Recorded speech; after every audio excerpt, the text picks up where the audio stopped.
If you've ever wanted to work at the airport, there are so many different jobs you could be doing. Just to show you the scale of it, this video is going to take you through all the different jobs that you probably didn't know existed. The first one is here in the meet and greet car park. There are probably 4 different jobs that you could do here, and to show us around, we've got Janetta. Janetta, what is it you do here? I'm car parks team manager. Okay, and what does that even mean? What do you do? Oh, come on, let's go check it out. Let's go find out.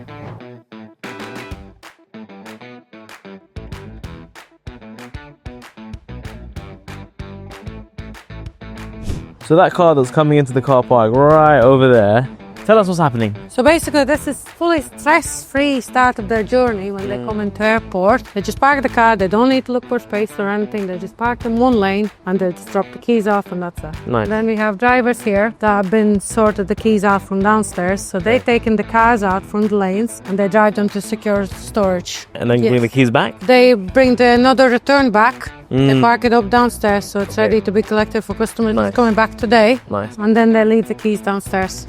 So, meet and greet reception. One of the receptionists, Alan and Bill, they're getting the car registration that they come in with. They're just confirming their booking details. Make sure that the return date when they do come back is correct and the time is correct. So when they come back, the car will be ready for them downstairs. They'll attach the key tag, which we'll see in a minute. You want to go back there? Yeah, sure. So we have put the label on and we're ready to go. It's in lane 3. Lane 3, all right, let's see. In now. Oh, meanwhile, So, ready? let's go. Just like that. So the keys get dropped off. Once the keys get dropped off into here, what's the next step from there? The allocator auditor will take the whole keys, go outside first, write them all in the order the way they are. Okay. And we would make sure they're in the proper order, put them there, clip them up and bring them downstairs so they'll be ready to give them to the drivers to be paired up with the return as well. Because if you have them all in sequence, it will be so much easier for drivers to take them out. They don't need to reverse out or anything. As you can see, we can fit 30 cars in one lane. Nice. 30 to 25 cars, depends on the cars, the size as well. So 20 cars, so you don't want all 20 cars just in a pile. So everything's just ordered nicely in the way they need to be. You order to take the keys downstairs, and then somebody downstairs, the allocator, will then be able to allocate those car keys to a particular driver, and they'll also assign the return date, and they'll batch them up to make sure that, okay, we know when this person has come in, we know when this person needs to leave, and then that car then gets taken to a secure location. Once it's in that secure location, and then it's time to come back, a driver will bring it back, park it downstairs. Once it's parked downstairs, that's pretty much the whole process done. You would have like 2 receptionists, you have 2 auditors, and plus like 50 odd drivers in a day. Wow. But everyone works together, Sure. everyone's happy, you can have banter as well at work, you don't need to be serious, everyone likes to talk, you get to meet different new people. But it's exciting. So I'm gonna pretend as a customer. Okay. As a customer, they come back from departures, as you can see there, Terminal 2, the arrivals. They'll walk out through there, that's literally the departure. The arrivals area is literally right over there. They'll cross the road into the car park and they'll come here. They'll come inside the reception. On their receipt that they got at the beginning when they checked in their keys, it said on the receipt, locker A or locker B. They would scan the ticket here. So this is the ticket that they received when they were first going out? Yes. Okay. So they need to keep it safe. What happens if they lose it? Well, obviously we have receptionists here 24/7. Okay. So they would scan their tickets and specific locker would open, locker 20, and they would receive their key back with written down either yellow 6 or red 6, Nice. where you have the map here as well. That's what you would see on key tags. Green 6, blue 5, yellow 3, and you have directions here as well. Blue zone collection, green zone collection, yellow zone collection. Fantastic. So when you're actually working here as on shift, what's your pattern like? How many days are you on? How many days are you You off? work 4 on, 4 off. As a driver, you work 5 on, 3 off. What's the qualifications you need to become a driver, part of the team? Driving license. I'm guessing a clean driver's license. Clean driver's license, and UK one you have to have. Nice. You actually used to do that role, didn't you? Yes, so I started in the airport 3 years ago. I did a driving job for 1 year. I really enjoyed it, especially if you have the passion for the cars, you're gonna enjoy it because you get to drive different kind of cars every single day. In a day, maybe you would drive in 10 hours time, maybe 50, 40 cars in a whole day. There's so many different brands coming in, Porsche, Aston Martins, Bentleys, the new Mercedes. So I did driver job for 1 year, and then I did allocator, auditor for 1.5 years. Okay. And now, just recently, I got promoted as a car parks team manager. Nice. So there's always way to progress and to go higher, go different departments in airport because it's a big industry airport. Yeah. So We're here with Cassie today. Cassie is Operations supervisor. operations supervisor. So she's looking after the operation here for assisted travel, which means that anybody who wants to travel through the airport but needs help doing so, Cassie is the person and her team that look after that person. But she can actually walk us through what does that sort of job look like? What does it mean to do that? And then just a bit of like a day in the life. So you walk into the office in the morning, show us your office. What do you usually get up to? So we'll come over and we'll hand over at the desk in the morning from the night shift into the day shift. We could have 40, 50 passengers waiting for our assistance, sat in here waiting for us or queuing up to get our assistance. So the assisted travel agents, we'd give them the role of collecting the passenger with a wheelchair. So they will take them through security, into departures, either leave them into a waiting area or directly to the gate. And then from there, it's whether they're going on to the ambilift with the driver or if they're walking them up the aircraft stairs. So they'll stay with them to either put them onto the ambilift or they'll stay with them to push them out to the steps of the aircraft and carry their bags up for them. So you keep saying the word ambilift. I want to see what an ambilift does. Can we go and see that later on? Yes, go for it. All right, so we'll go and check out what an ambilift is. If you think you know what an ambilift is, let me know. All right, so sit down this way Yes, and then transfer across. and then we'll put the armrest down. So you said you get a week's worth of training. Yes. Walk us through what it is that you guys get trained for. So you'll learn the category. So we've got a wheelchair Romeo who are able to walk up the steps. Okay, hold on. This is an important bit. So Yeah. you've got a wheelchair Romeo. Yes, Romeo They can walk upstairs. can walk up the stairs. Sure. yes. Then Wheelchair Sierra okay, can't do the stairs, so they'll be in the ambilift. and that's basically getting them to the door of the aircraft. Yes, so and from the they- door, they're okay from the door. And then there's a wheelchair Charlie, who they will need that bit more of assistance. Will go from their wheelchair to the aisle chair and then into the window seat. So anybody that needs to be lifted into the aircraft needs to be in a window seat.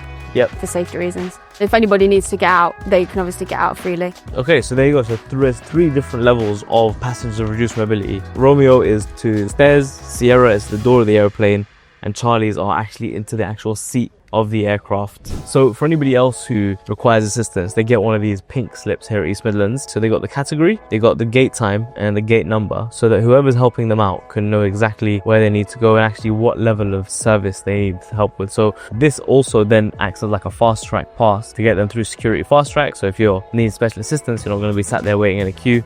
This thing can get you through the queue. So yeah, this is like a golden ticket, but for people who need it.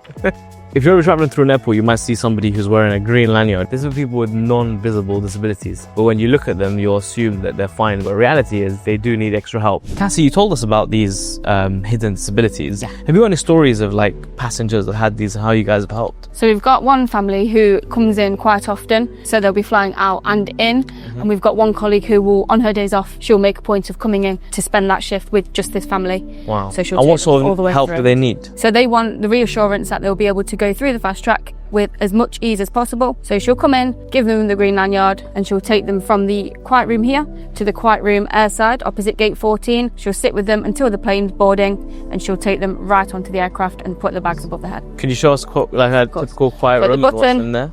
We'll open it. All right. So you've got the display boards here for your departure flights. We've got a button that opens the door. We've got the help point. So that red button will go straight up to my office for me to help them with. And what sort of people would require this sort of assistance? What types of disabilities typically do you see with people with? So you could have people with ADHD, autism. You could have nervous first-time flyers, people with a stroma bag, with Crohn's disease, dementia, Alzheimer's. There's a lot. Anything that is not your generic, that you can see a disability, they are anything hidden. When you first joined, what made you choose special assistance as a place to start? So having a brother myself who's autistic, knowing he needs some more assistance from at the airport, from not queuing and getting on first, and that reassurance of knowing you are going to get away with the help, it really made it highlight to me that that is what I want to do. I want to be able to help people on their journeys. So now we're going to go airside. Yes. We're going to actually go get a chance to take a look at the ambilift. There he is, Mr. Worldwide. So this is the first EV Bulmer side lift sideball that we had. This is the first one in the UK that's fully electric. We now have two of these. Absolute game changer for the experience of the passengers. So, passengers get onboarded here, Yes, straight in. How much can it take? How many people can it take? it can take 11 seater passengers and then it can take one person in their own wheelchair that we clamp down onto the floor. Wonderful, excellent. Whoa. Nice. Now we're literally going up, and now we're about to transfer. Wow. And now we're in this position. Now you can drive it around. Now we can drive it around. So it's kind of like locked in Yes. to where it needs to be. Yeah. And then once you get to the aircraft, Yes. then So as you approach the aircraft, as you get towards, we can drive forward and elevate at the same time. So it's seamless as we go up to the door. We then approach the door of the aircraft. Then we put the boom out to the aircraft, which makes contact with the aircraft. The rails go out, we'll level with the door, and we can do the seamless transfer from passengers from the ambilift into the aircraft. So this is the aisle chair. So this is essentially, it's a narrower wheelchair. If you've got a passenger that is of the Charlie category that needs that assistance into their transfer into their chair, this one is the wheelchair that fits in between the seats on the aircraft to go down the aisle. okay. Can we take this thing up? Yeah, of course. Let's get it up. So now we're actually going up. So this is what the special thing about this machine is. Not only can it load people off like this, but then it can actually go up 5.5 meters to meet an aircraft. Would this be able to load onto like an A380? We can do the lower door on an The lower door. So we can service any aircraft that's in production and in flight in the world at the moment. So there's your Wow. 5.5 meters. Oh my god. Wow. That's mad. We are so high. What you do?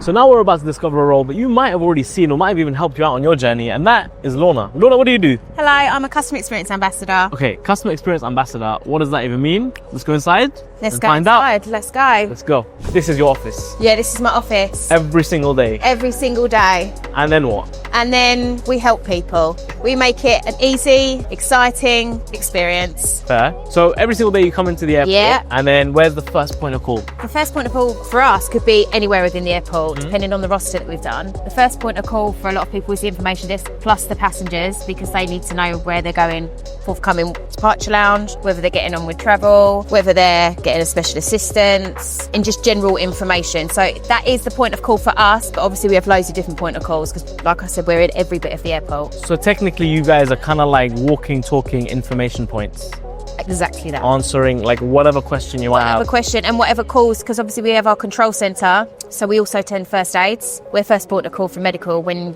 people come here. Okay. We have 3 days intense training for that. And then obviously we're in immigration, helping people come back into the country, guiding them to which route to go down, which passport. Nice. So Those we're people that are kind of like, well, Yeah, where do I go? So you've got your Europeans, Okay. you've got your non-Europeans, you've got A lot your of people come families. into the airport, they're kind of just flustered. They're like, what is this place? Yeah, Like- and it is overwhelming.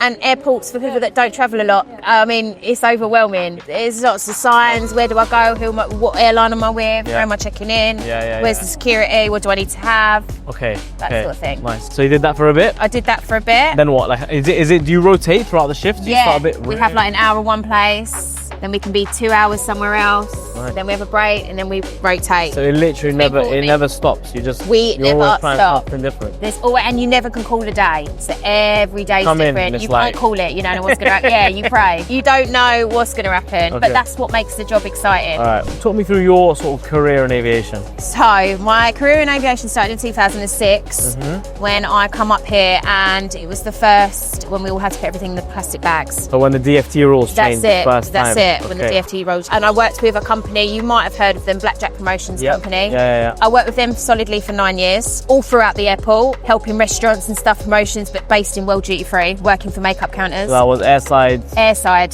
and in the Amazing. World Duty Free. Amazing. And then I've been working for MAG. It's my 10-year anniversary in October Wow. of this year. Okay.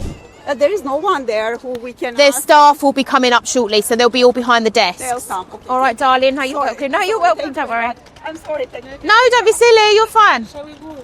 Yeah. Yeah. So just like that. Tell me about that. So how often does that happen? Every like hour, would you say? Oh, minute. Yeah, every minute. Yeah. Every minute.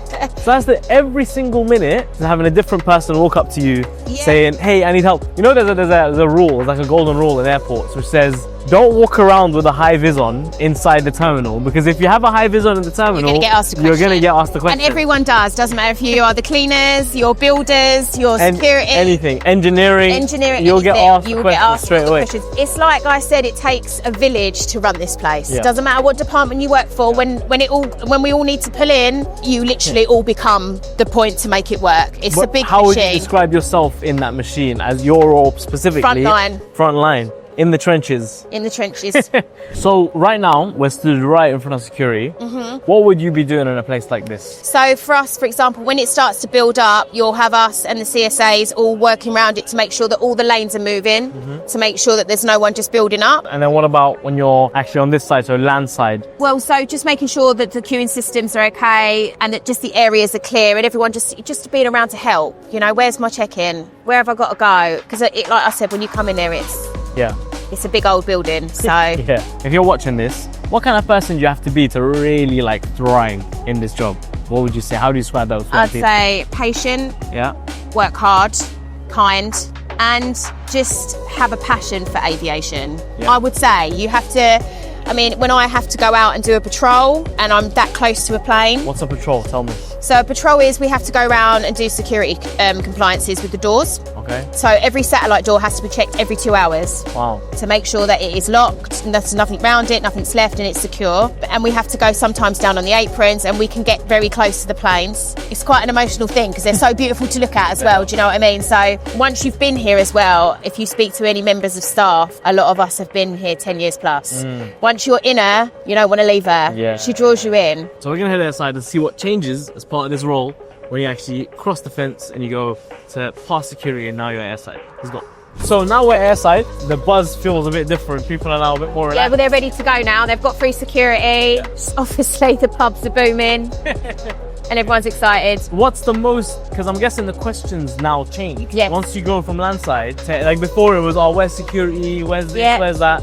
Now it's what do they ask you? Where's my gate? When does the gate come up? Okay. So, All right. Here we go. The gate area. So every passenger will get to this point where they Yeah. have to now decide. it gives you exactly how long it should take to get there via walk-in. Yep. The transit is 1 to 2 minutes. Yep. It's just over there to that little. It's literally, yes, the satellites are here, so it'll take you to satellite 1 and satellite 2. Hello. 67. This is where we would be based. Like departure This is lounge, where we're you're very based. much based here, directing people to the flights, and then obviously we can give them questions and answers to the restaurants, where the toilets are, the quiet area, which if you go downstairs, there's a whole quiet area. Unless we get called to IE a first aid or an unattended bag, then we move out of the area and we have to do the next part of the job. Okay. Perfect. Honestly, Leona, thank you so much for taking us around. Oh, you're so welcome. I feel like you got one of the most dynamic jobs in this airport. One final word for anybody who's considering your job? Come and join us. No day's the same. You work with a family, lovely company. Come into the crazy because you'll enjoy it. Amazing. Next up, we've got another person who's absolutely vital to this operation. Let's go take a look. And one of the last jobs that you probably haven't thought about, but look around this place. It looks spotless. And the reason why it looks spotless is because there's an army of people, a team of people that cleans this place continuously. And one of those people is Nelly. Let me introduce you to Nelly. Nelly, say hello. Hello. So Nelly, what's your role? What do you do here? I clean the airport at night and in the day. We're here taking a look at what Nelly does. And we're gonna basically explore and go through everything that Nelly would do in a typical day. Let's go and find out. How long have you been doing this? This is 1 year and 4 months on this particular job. What did you do beforehand? Well, I used to work at the factory and then I had a baby and stayed home. And what's it been like working at the airport compared to like previous jobs that you've had? It's fun, honestly, because you tend to meet different people. You see people rushing to you, even when you're cleaning, you're like a customer service at the same time while cleaning. We have a very wonderful team. I have a good supervisor. He allows me to relax when I'm working. Even sometimes when you're tense with work, you can call your supervisor or your team leader to tell them, oh, I need a hand. I think I love my team. I don't want to Is it? change. For people watching this, they walk through a terminal and it just looks like a nice big clean terminal. But what are the actual like steps? What's the checklist of things that you would go through in a typical day? Okay, I got my gloves on. Yeah, thank you. All right. Is this for us? Yes. Oh, yeah. Appreciate it. Okay, talk to me. What's this? Obviously, it's a bin. It's a bin. It's my wheelie bin. I use it to take out all the rubbish Sure. from the little bins on every gate. Open this up. Oh, I think they took out my bags. We need some bags. Yeah. But this is what we do. See, now it's empty. Fair. Will you take it at this stage or would you leave it? Personally, I take it because I will want the person that comes in the morning to see an empty bin. So when they come to work, they don't just rush into taking out the bin in the morning. We advise to keep it empty on your shift. There. So there's a really nice quote that I like, which says, when John F. Kennedy was going to the Space Center, he asked one of the people cleaning, he asked them, what is it that you're doing? And the woman said, I'm actually putting a man on the moon. But she was cleaning. But because she worked in the Space Center, she's like, well, my job is just as important as everyone else's. Yeah. I'm part of this putting a man on the moon. We're not finished just yet. You know, when you go into the airport, they don't let people take in their coffee. On the actual aircraft. So right here on the gate. Here on the gate, you're asked to drop your coffee. Underneath here, you put all the rubbish. There's a space. So you don't see this particular bin, but it's there. Nice. And we take the whole bag? You must change everything. You must change the whole bag. Always change out the bags. Don't think it's enough just to empty the bin and leave the bag in there. Look at that. The coffee. Black Americano, that one. So next time you order a coffee, make sure you drink it before you get to the gate. Otherwise, it'll end up like that. We earn our, we work hard for our living. People say content creator is easy. Check me out. So next up, we're doing the toilets. Let's show you how that's done. An important detail to know about how these things work. Obviously, you have the blue and you have the red. What is the red used for? The red is used for everything bathroom related. On the other side, anything that's blue gets used for the rest of the terminals. And then you also have a yellow one as well. What's the yellow one used for? To wipe the mirror and the sink. Another thing they can't miss, so that while you're cleaning the bathrooms, the way in which you block them out from coming in is you come right there, you open this up, you go there, and then you seal it up. And now the toilets are closed, but as a cleaner, you pass from right underneath it. This is actually a disinfectant. Yeah, I can imagine. So just this and that. I know my mom's gonna be like, what are you doing? We need to get you working at home.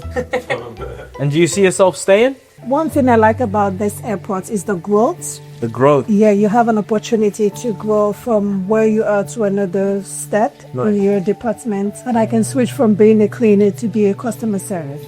Because like you said, there's always opportunities to grow, get more, and especially because you're part of a company that does so much. Now that we've done the bathrooms, the next step of what Nelly does is hoovering. And look, speaking of the customers, they're all here. All the customers have showed up. Nice. You have to walk straight to the other end. If you're wearing a high vis, you will get stopped. That's just like rule number one of being an airport. Yeah, this is a backpack hoover. That looks like something out of the future. It looks like something out of Jetpack Joyride. I played it, of course. Jetpack Joyride. If you haven't played Jetpack Joyride, we are ready for action.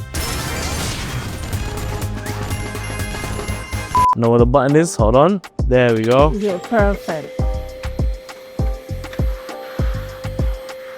So how much of the job is spent like you must get so much steps in. When it's busy, sometimes you get like 20,000 steps. 20,000 steps. Pretty good for your health. I quite like it, to be honest.